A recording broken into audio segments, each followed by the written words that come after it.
한 리얼리티 프로그램에 출연하며 얼굴을 알린 서민재 씨를 만났습니다. 마약 투약으로 무리를 일으킨 후 처음 갖는 언론 인터뷰입니다.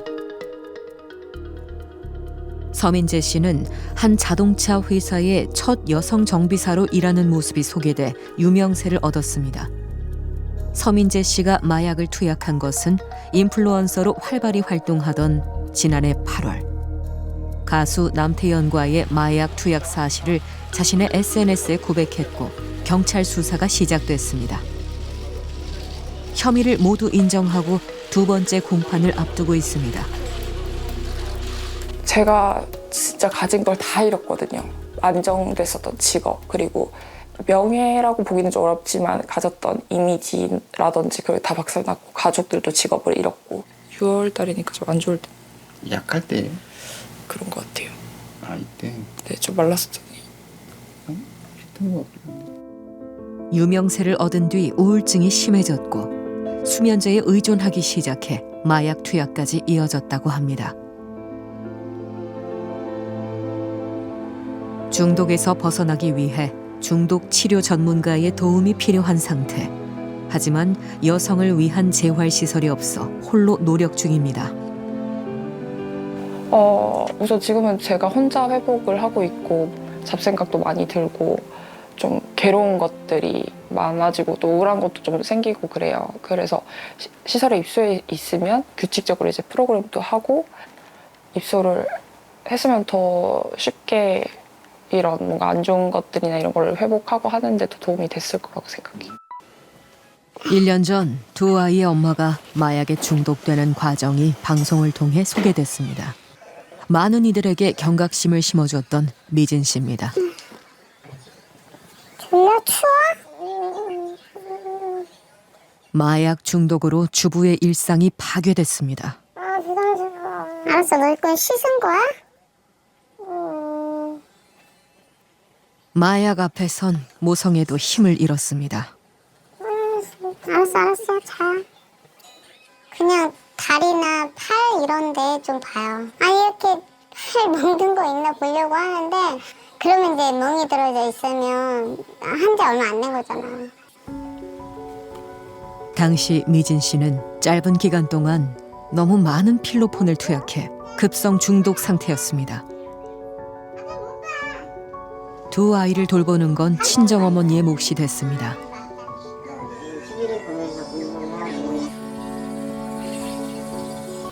안녕하세요, 미진입니다.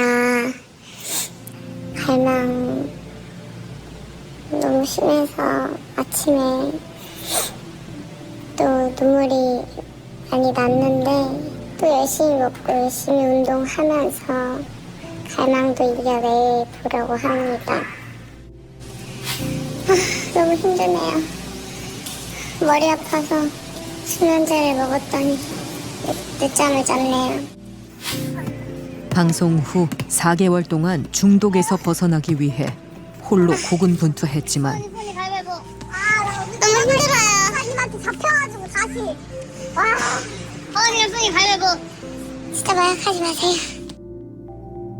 결국 그해 여름을 넘기지 못하고 미진 씨 어머니로부터 안타까운 소식이 전해졌습니다. 본인 의지로 끊어보겠다고 노력을 많이 했어요, 나름. 근데 잘 안 돼서 그게 다시 재발이 되고 할 수 있는 게 없죠. 손발 묶어놓고 있을 수도 없고. 그러니까 혼자서 단약을 유지하신다는 건 굉장히 어려운 일이고 뭔가 재활 치료를 꼭 필요로 하는 거예요. 다시 마약을 찾은 대가는 컸습니다. 지난 11월 미진 씨는 재판정에 섰습니다. 마약을 투약하고 타인에게 교부한 혐의. 재판부는 미진 씨에게 1년의 실형을 선고했습니다. 경기도의 한 민간 마약 중독 재활시설. 전국에 이런 재활시설이 총 4곳이 있습니다. 1년 정도의 입소 기간 중 10명 중 3명이 단약에 성공한다고 합니다. 저쪽에서 다 정리해놔. 네. 방 깨끗이 써야지. 알겠습니다. 정리해. 이곳은 그동안 남성 중독자만 입소할 수 있었습니다. 그런데 최근 여성 중독자가 급증하면서 한시적으로 여성 숙소를 운영하기 시작했습니다. 몰려드는 요청을 어찌할 수 없어서 내린 임시 방편입니다. 남자들은 그나마 그래도 저 경기도다를 그걸 빼놓고 한 3군데가 있어서 그나마 남자들은 좀 도움을 받잖아요. 또 연예인들도 도움도 받고 이렇게 하잖아요. 하는데 여자들은 아예 없죠. 그래서 여자들 몇 명을 계속 케어하고 이렇게 도와주고 있습니다. 이곳에서 재활 중인 13명의 입소자들 중 단 3명만이 여성입니다. 전국 수십만의 여성 중독자들 중 유일하게 재활의 기회를 얻은 셈입니다.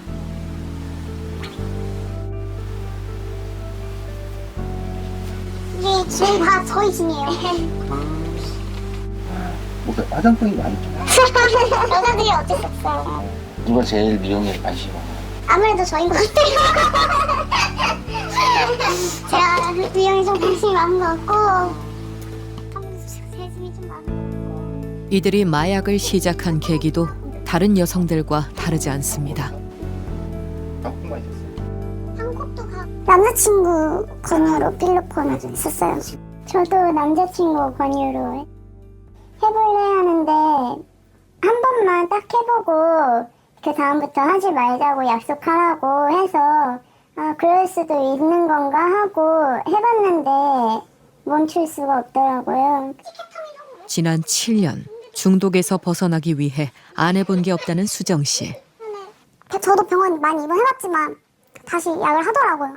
기본적인 저희가 약을 하게 되는 생활 습관이나 사고 방식들을 아예 뜯어 고쳐야 약을 안 할 수 있는 건데 병원에 입원한다고 그런 게 고쳐지지 않아요. 다시 나오면 똑같이 살게 돼요. 수정 씨는 이곳에 입소한 뒤 처음으로 6개월 단약에 성공했습니다.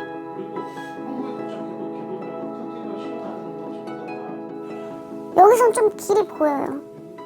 여기서는 어느 정도 이제 병원 퇴원해서 이제 곧바로 집으로 가는 게 아니라 그 중간 시설 사회로 나가기 그 전에 어떻게 내가 환경을 바꿔야 하고 내 생활 습관이 뭐가 잘못됐고 내 사고방식이 뭐가 잘못돼서 약을 못 끊었는지 좀 점검해보고 여기서 좀 저를 들여다보고 있어요. 흔히 마약을 일컬어 완치가 없는 병이라고 합니다. 단약에 성공해도 평생 유혹과 싸워야 하기 때문입니다. 하지만 중독의 고리를 끊을 방법이 없는 것은 아닙니다. 10월 31일 화요일 확정 인임을 마치고 있습니다. 우리는 있습니다.